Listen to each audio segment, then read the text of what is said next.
So I got all my clamp layouts set. I've got corresponding numbers on the clamps as well as then on the tub or the firewall. So I know placement as I do the fitting. The one area where I was having trouble reaching, what actually worked was I took two of the thick shims and just ran a bolt through.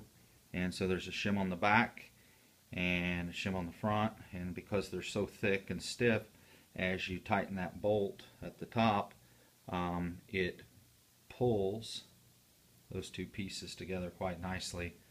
And that was the only place I had a reach problem. So you can see there it is on the back side.